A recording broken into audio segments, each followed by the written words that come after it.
그는 철학자들의 신이다. 고대 그리스의 철학자 소크라테스의 제자이자 최초의 대학교라고 불리는 아카데미아의 창설자, 그리고 그의 제자는 아리스토텔레스. 아리스토텔레스는 많이 들어보셨을 겁니다. 그와 함께 고전기 헬라스 철학을 대표하는 학자지요. 형이상학, 정치학, 윤리학, 미학, 인식론 등 서양 철학의 온갖 영역, 모든 광범위한 영향력을 끼친 바로 그 사람. 사람들은 이렇게 말합니다. 그가 존재하기 이전과 이후의 철학은 완전히 바뀌었다.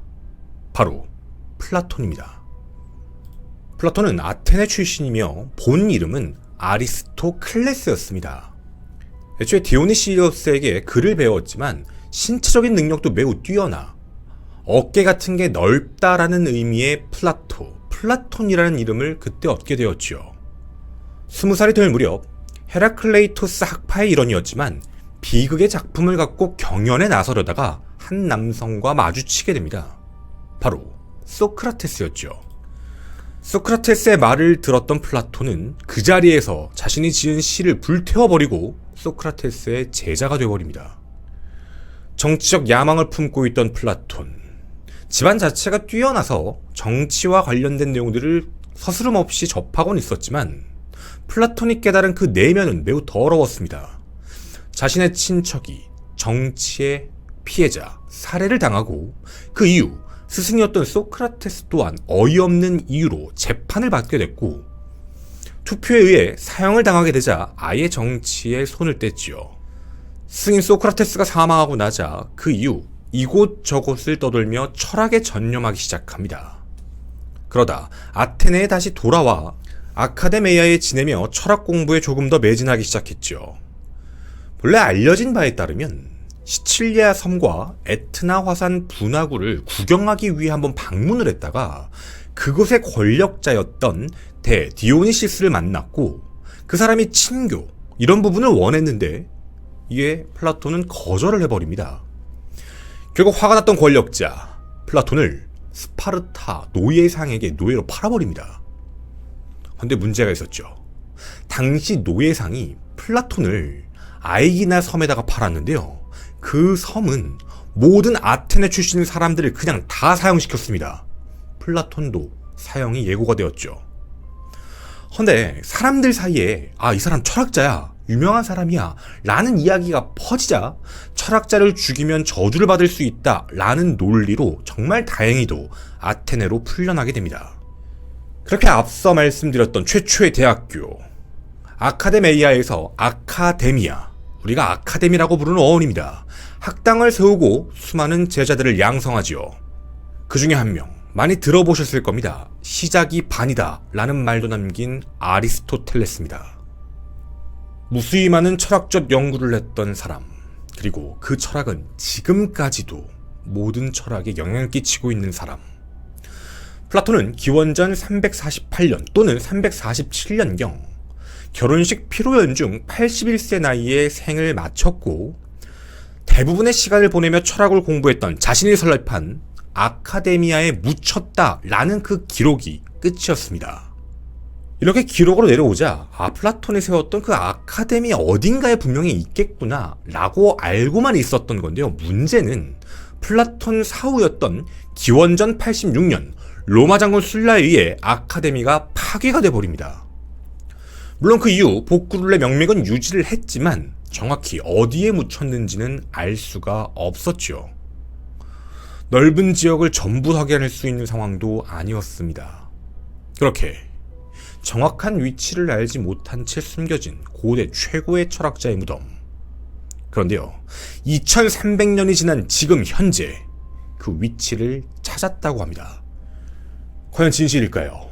이를 미스터리 극장 2300년의 미스터리, 최고의 철학자 플라톤의 무덤 편입니다. 안녕하십니까. 전국 유튜브 독자 여러분, 아프리카TV 시청자 여러분, 김원입니다. 지금으로부터 2300년 전, 정말 고대, 예전의 이야기지요. 사실 그때 당시의 이야기나 생각, 철학 같은 게 전해져 내려오려면 어떤 방식을 썼어야 했을까요? 지금처럼 영상으로 기록하거나 이런 부분들은 어렵습니다. 컴퓨터로 뭔가 작성을 할 수 있는 시대도 아니었죠. 당연하게도 글을 써야만 했습니다. 근데 이게 단순한 편지가 아닙니다. 매우 길고 복잡하고 큰 내용들이었겠죠. 따라서 그 당시에는 어떤 대철학자의 이야기, 그런 책들이 나오게 되면 그 책을 그대로 필사본으로 떠서 직접 손으로 쓸 수 있는, 손으로 써야지만 복제가 가능했습니다. 그만큼 돈과 시간, 그 노동력이 어마어마하게 들었던 일이죠. 따라서 지금처럼 인쇄기로 찍어낼 수 있는 시스템이 아니다 보니 그런 내용들은 매우 귀중한, 소중한 자료들이었고, 그것들은 하나씩 조금씩 전해져 내려오며 우리에게 알려진 내용들도 많이 있습니다. 하지만 문제는 아주 극소수의 양만 복제가 됐고 2300년의 시간이 흐르면서 점점 사라지게 되었죠. 그래서 이런 이야기들도 있습니다. 당시 정말 유명한 고대 철학자들이 썼던 작품들 중에 우리가 알 수 있는 작품은 5%도 안 될 거다. 거의 다 사라져버렸다라는 얘기죠. 앞서 말씀드렸던 플라톤의 제자 아리스토텔레스가 굉장히 유명한 내용을 썼다라는 건 알고 있습니다. 총 2편으로 출간된 비극과 희극이었죠. 헌데 지금 남아있는 건 비극입니다. 물론 그게 뭐 어떻다고라고 생각하실 수도 있겠지만 2300년 전 그리고 지금까지 이어지는 그 철학의 사상들, 그 모든 내용들을 당시에 연구를 했고 그 기록들이 지금까지 전해져 내려오는 부분에서 사라졌다는 건 어쩌면 인류 전체의 손해일 수도 있다는 것이죠. 여러 가지 이유들이 있었습니다. 사라지는 것. 당연히 돈과 노동력, 시간에 대한 부분이 있었기 때문에 이런 고대 그리스 철학자의 책을 보관하고 복제할 수 있었던 사람들은 대부분 대단한 사람, 지배자들, 특권층들에 한해서만 가능했죠. 자, 그렇게 전해져 내려오다 일부는 지금까지 있었지만 갑자기 어느 날 통째로 사라져버린 대사건이 발생하게 됩니다. 플라톤 사후, 서기 79년 8월 24일 이탈리아 나폴리 근교에 있는 베수비오 화산이 폭발해버립니다. 사실 베수비오 화산 폭발에 대해서는 아시는 분들도 많이 계실 것 같습니다. 그 유명한 폼페이 최후의 날이 이때 벌어졌죠. 그런데 당시에 폼페이, 그 고대 도시 폼페이만 엄청난 일이 벌어진 게 아니었습니다. 그 주변이 다 난리가 났죠. 당시 화산 폭발로 엄청난 화산재가 쏟아져 나왔고 폼페이와 그리고 헤르쿨라네움이라는 지역 일대를 완전히 뒤덮어버립니다. 사람, 동물, 건물 어떤 것도 할 것 없이 화쇄류에 전부 파묻혀버렸죠. 당시 베수비오 화산이 만들어낸 폭발의 위력을 가장 많이 비교하는 그 화력이 제2차 대전의 일본 히로시마 원폭과 비슷하다라고 표현을 합니다. 화산이 만들어낸 열기는 약 400에서 500도 사이였죠. 아니, 베수비오 화산 폭발하고 무슨 상관이 있어? 라는 생각이 드실 수도 있는데요. 폼페이와 함께 사라져버린 지역, 헤라쿨라네움이 문제입니다. 당시 헤라쿨라네움은 고대 로마의 재력가들 별장이 빼곡하게 가득 찬 지역이었습니다. 그중 하나, 전설로만 내려져 오던 종이의 별장이라는 곳이 있었죠. 그 종이의 별장에는 1800권이 넘는 종이책들이 모두 모여있는 하나의 도서관이었습니다. 바로 고대에 있었던 학자들의 모든 기록들을 그 재력가들이 모아 하나의 별장 도서관을 만들어낸 서고였던 것이었죠. 많은 내용들이 현대까지 전해져 내려오지 못한 여러 가지 이유들이 있겠지만 어쩌면 가장 큰 원인 중 하나는 당시의 화산 폭발이다라는 표현도 있었습니다. 그런데요, 약 1700년 정도가 지나 엄청난 일이 발생합니다. 때는 1750년이었죠. 사라져버린 그곳, 헤라쿨라네움이 확인된 겁니다. 전설로만 남겨져 있었고 그 위치에 대해서 확인을 하지 못하고 지속됐던 시간은 무려 1700년 가까운 시간. 그런데 그건 땅속에 그대로 묻혀 있었습니다. 종이의 별장, 당연히 그 위치까지도 판단했죠. 그리고 종이의 별장으로 추측이 되는 그 장소를 조심스럽게 발굴하기 시작했습니다. 그리고 그 안에서 1840여 개에 달하는 파피루스 두루마리감 무더기로 발견됩니다. 전설이 아니었습니다. 고대 로마의 재력가들이 오랜 시간 동안 수집해 모아놓은 고대 철학자들의 글, 어쩌면 지금까지도 전해지지 않았던 내용들이 그 안에 그대로 고스란히 남아있었던 것이었죠. 그런데 큰 문제가 있었습니다. 이거 그냥 묻혀 사라진 게 아니었죠. 폼페이 최후의 날, 이 내용도 확인해 보신 분들도 알겠지만 사람조차 흔적조차 없이 사라져버렸습니다. 당시 베수비오 화산이 폭발하며 쏟아진 엄청난 화산재의 열기 때문에 이 파피루스 두루마리가 딱딱한 숯덩어리처럼 굳어져 버린 겁니다. 내용을 해독하기는커녕 두루마리를 펼치기조차 어려운 상황이었습니다. 1750년 발굴 당시에 한 농장 노동자가 파피루스에 있는 그 하나의 문서를 발견했는데 그걸 아무 생각 없이 억지로 풀려다가 그냥 가루가 돼서 사라져버린 일도 있었습니다. 어쩌면 그 내용 정말 중요한 내용이었을 수도 있는데 말이죠. 분명 엄청난 내용들이 그 안에 있을 겁니다. 오랜 시간 동안 감춰졌던 내용들, 전해지지 않았던 2300년 혹은 그 이전의 기록들. 하지만 연구가 불가능했죠. 만질 수조차 없는 상황이었습니다. 필 시도조차 할 수 없는 상황이었죠.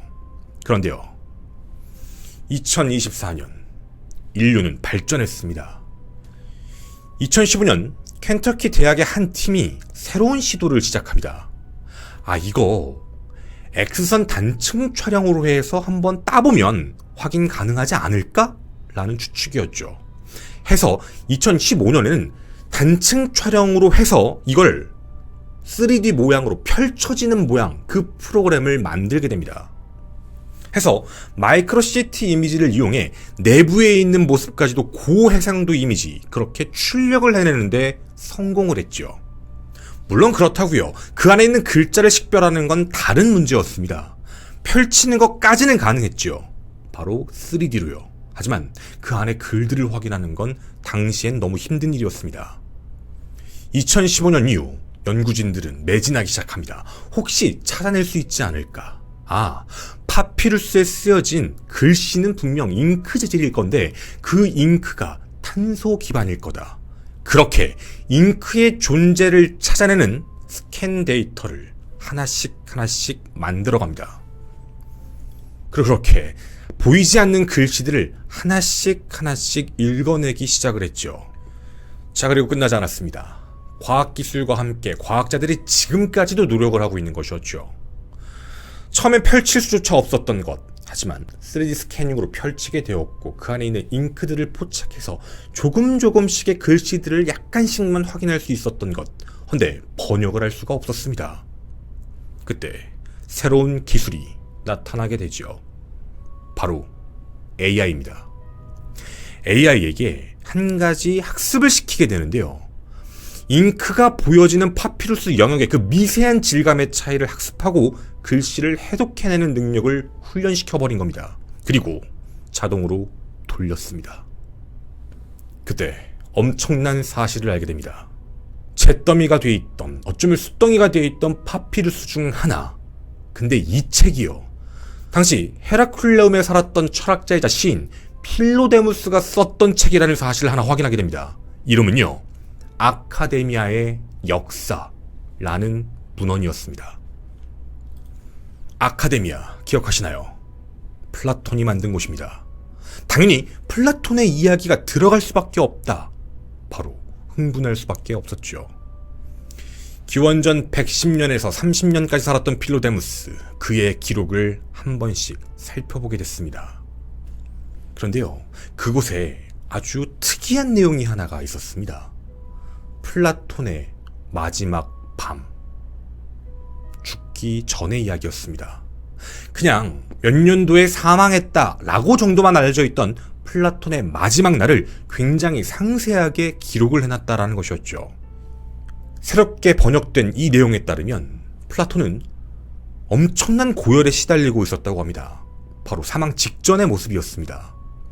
그래서 이게 걱정됐던 주변 사람들이 플라톤이 평상시에 음악을 매우 좋아했다라는 사실에 착안해 트라키아 노예 소녀를 불러서 연주를 하는 걸 들려줬는데요.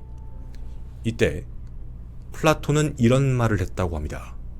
고열과 죽음의 문턱 앞에서도요, 지금 저 연주라는 음악가의 리듬감이 부족하다 라는 말로 비판을 했다고 합니다. 그리고 그는 사망했습니다. 어쩌면 플라톤이 했던 그 말, 그게 정말 마지막 최후의 말이라면 우리에게 지금까지 알려진 내용에서는 가장 최후의 유언일 가능성도 배제할 순 없죠. 그리고 여기엔 한 가지 기록이 더 있습니다. 플라톤 사후에 대한 이야기죠. 플라톤은 무세이온 또는 뮤즈라고 불리는 신성한 성체부 근처 아테네 아카데미에 그를 위해 예약된 정원에 그를 묻었다 라는 내용입니다. 바로 플라톤 학파를 위한 개인 공간에다 묻었다 라는 내용이었죠. 위치가 특정이 되어버렸습니다. 아카데미아 전체 어딘가에 묻혔을 것이다 라고 알고 있었지만 이젠 한 가지가 확실해졌죠. 아카데미아를 만들고 자신의 학문을 연구했던 개인 공간, 그곳에 묻혀졌다. 이 말이 진실이라면 그곳을 발굴했을 때 어쩌면 플라톤의 흔적을 발견할지도 모른다라는 기대감입니다. 2300년간 이어졌던 미스터리. 그런데요, 이 무덤 말고도요, 다른 내용들까지도 함께 확인이 되었습니다. 일단 첫 번째, 지금까지의 학설로는요, 플라톤이 소크라테스 밑에서 철학을 공부하고 소크라테스가 사망한 이후 노예 생활을 하다가 다시 풀려나고 기원전 387년경쯤 아까 말씀드렸던 그 노예 사건입니다. 알려진 건 387년이라고 알려져 있었죠. 지금까지요. 근데 새로운 AI 분석에 따르면 이게 아니다 라는 최초의 내용입니다. 두 가지의 설이 하나 있는데요. 첫 번째, 스파르타가 아이기나를 정복한 기원전 404년, 그때가 아니면 소크라테스가 죽은 직후였던 기원전 399년에 노예로 팔린 것으로 보인다는 겁니다. 애초에 알려진 것보다 훨씬 더 전에 이미 노예로 팔렸다라는 사실이 새롭게 알려지게 되었죠. 자, 그런데요, 아직 끝나지 않았습니다. 여러분이 보셨던 것처럼 까만 숫덩입니다. 그 안에 어떤 내용이 있을지 아무도 모르죠. 앞에서 말씀드렸던 사라진 책자들, 그 내용이 나타날 수도 있습니다. 혹은 사라졌다고 알려지는 전설의 책자, 아리스토텔레스의 소책자라는 것도 발견이 가능하다라는 기대감이 있지요. 플라톤 무덤의 미스테리, 그 이외에도 그동안 있었던 수많은 연구된 기록들, 그 흔적들은 그곳에 남아있을 것이다 라는 추측입니다. 현재까지 남아있는 파피루스는 약 500여 권, 지금까지도 계속 연구를 진행하고 있습니다. 바로 AI 분석 기술로 말이죠. 종이의 별장, 그 책들이 모두 판독될 가능성은 이제 열렸습니다. 빠르면 2026년이라고 얘기를 했죠. 아마 2024년 지금부터 2026년까지 우리들에게 많은 내용들의 기사가 나올 수도 있습니다. 무엇이 발견됐다, 어떤 내용이 나타났다, 전설로만 알려졌던 소책자가 발견됐다. 전설의 미스터리는 사실이었습니다. 저는 뒷이야기에서 나머지 이야기를 함께 전하도록 하겠습니다. 저는 이루 미스테리 극장의 김원이었습니다. 감사합니다. 뒷이야기 잠깐 가도록 하겠습니다. 글자 AI 학습시키는 거 있잖아요.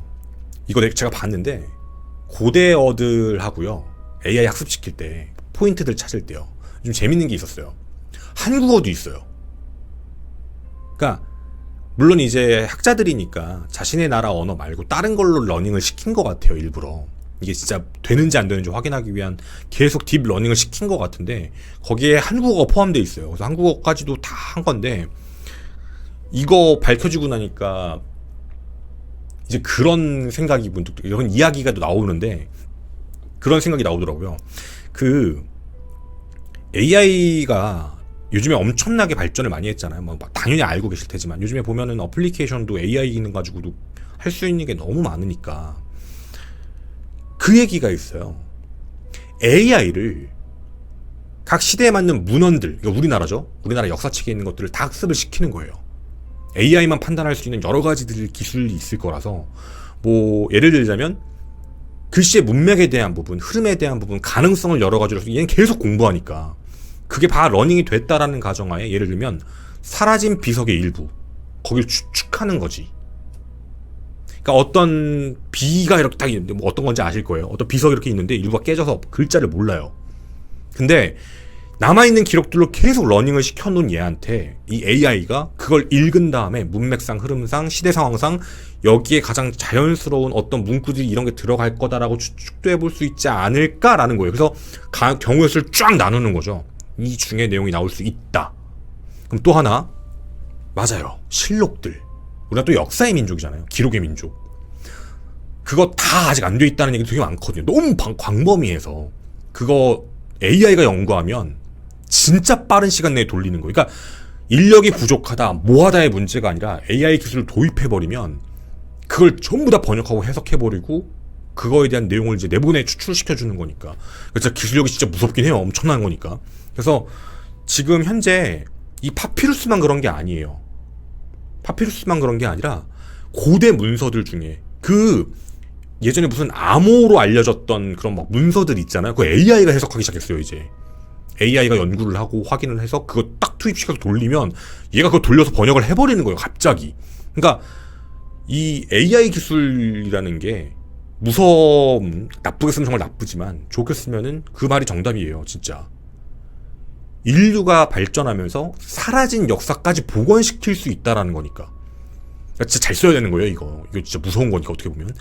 역사에서 확인할 수 없었던 그 기록들에 대한 부분들도 하나씩 건드리면서. 그리고 AI가 할 수 있는 그 분야가 너무 다양해서 학습만 시키면 다 해버리니까.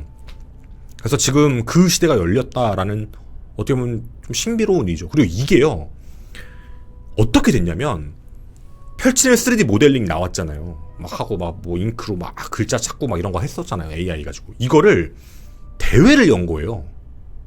거기서. 아테네 국립 어딘가 뭐 경연대회처럼 AI 전문가들, 학자들이 다 붙은 거예요, 거기에. 그래가지고 돌리고 파서 이게 막 거의 어느 발굴팀에서 뭐 내보내고 막 어디서 내보내고 막 진짜 되게 치열하거든요. 왜냐면 이게 상금도 상금인데 자기들이 선택해서 번역해서 분석했는 내용에 만약에 전설로만 남겨졌던 어떤 유명한 학자의 어떤 책이다. 그래서 그게 알려지게 되면 난리가 나는 거잖아요, 이것도요. 지금 이거 엄청나게 매진하고 있다고 하더라고요. 계속 열정적으로 하고 있고. 저도 문득 그 생각이 들었어요. 우리나라에 있는 그런 것들도 할 수 있지 않을까, 빠르게 도입을 한다면. 그리고 그런 부분들도 생각이 문득 들더라고요. 그리고 그 AI 기술과 관련되어 있는 부분, 이건 또 이제 뒷이야기여서 제가 사족으로 갖다 붙이는 건데, 제가 유튜브를 했잖아요. 이제 8년 차인데 초기보다 지금 AI 그 기술력 어마어마해요. 그러니까 그 AI 기술력이 뭐야라고 생각하실 수도 있지만 분야는 다양해요. 음성. 예전에는 그 음성 이거 정확도 처음엔 없다가 생겼다가 좀 부정확했는데 지금은 여기 밑에 보시면 자막 누르시면 그 제가 쓴 게 아니라 자동으로 나가는 거예요. 제 말을 듣고 AI가 바로 그냥 한국말로 띄워주는 거거든요. 근데 이게 되게 정확해요, 진짜로. 그런 것도 AI가 하고 있는 거고. 이제 어떻게 보면 그 유튜브 이제 구글에서는 그거를 그 머신러닝인가라는 명칭으로 제가 부르는 걸로 알고 있거든요. 옛날에 들어가지고 계속 자기가 학습을 하는 거라고 들었어요. 그렇게 하는 거고. 그리고 이게 발전해온 과정들만 보면 썸네일 잡는 거, 내용 잡는 거 이런 거에 다 예민하게 반응하는 거예요. 다 잡아내고 어떤 좀 자극적인 단어를 많이 쓰고 어떤 거 하고 막 어떤 내용들 나오고 막 이런 부분들까지 AI가 다 알고 있다는 얘기예요. 진짜 무섭죠, 어떻게 보면. 그리고 여러분들에게 그 AI가 유튜브 영상 보면 추천 키워드를 던지잖아요. 그것만 있는 게 아니에요. 이런 경험 해보셨을 거예요. 인터넷도 마찬가지고 유튜브도 마찬가지인데, 내가 이렇게 어떤 인터넷 페이지에 뭐 검색해서 들어가 보면 갑자기 이렇게 광고 이렇게 뜨는 게 있거든요. 근데 그게 내가 며칠 전에 검색한 거야. 그러니까 그렇게 다 학습을 시켜놨어요. 그러니까 그게 같이 다시 눈에 띄게 떠오르게 하고, 이거 너 살려고 한 거 아니야? 이러면서. 그래서 뭐 하냐면, 이거 저도 뭐 옛날에 들었던 건데, 여러분이 이제 구글 아이디를 대부분 쓰잖아요. 뭐 애플도 쓰겠지만 이런 걸 쓰게 되면은 그 여러분이 평상시에 검색하는 거에 대해서 확인을 한대요. 그 이제 데이터베이스로 다 저장을 하나 봐. 근데 그걸 가지고 추측을 하는 거야. 아, 이 사람은 나이가 몇 대, 몇십 대, 그리고 남성, 여성, 관심 분야 어느 정도. 이렇게 해서 확인을 하는 거예요. 그래서 그거에 맞는 광고를 띄워주는 거라고 하더라고요. 예를 들면 나는 뭐 내 나이 때는 뭐 모바일 게임 같은 것도 전혀 안 해, 관심도 없어 막 이러면 그런 사람들은 모바일 게임 광고가 잘 안 나오는 거고요. 평상시에 자기가 요즘에 문득 갑자기 차를 한번 바꿔볼까 해가지고 막 자동차를 검색을 많이 해봤잖아요. 어느 순간 막 자동차 광고가 자꾸 뜨는 거예요. 이게 광고주 광고니까. 그런 기술력이라고 얘기를 하더라고요. 그래서 AI가 어떻게 보면 지금 사회 전반적으로 되게 여러 가지 영역으로 넘어가고 있는 것 같아요. 그러니까 저도 되게 놀란 게 AI 어플들도 되게 많아요. 어학 어플들이 되게 많더라고요. 저도 몇 개 쓰고 있는데 지금 뭐 이거는 뭐 제가 얘기할 수는 없지만 대화가 돼요. AI가 바로 인식해요. 그냥 딜레이가 아예 없어요. 너무 신기해요, 그게 저도. 그래서 진짜 이제 그 정도까지 가고 있는 거라서 이 AI 기술은 정말 좋은 데 쓰면 정말 좋겠지만 이거 진짜 나쁘게 쓰면 걱정도 되고 있어요. 요즘엔 범죄도 많이 쓰고 또 있으니까. 그래서 진짜 좀 조심해야 될 그런 것도 있고 정말 참 좋게 쓰면 좋은 기술일 텐데 어쩌면 제가 오늘 플라톤의 무덤 이제 오랫동안 했던 게 드디어 이제 발견됐다는 그 미스테리가 사실이었다라는 얘기를 했지만 이제 우리에게 남은 진정한 미스테리는 앞으로의 AI이지 않을까라는 생각이기도 합니다. 그래서 뒷이야기에 이 얘기를 한 거고요. 감사합니다.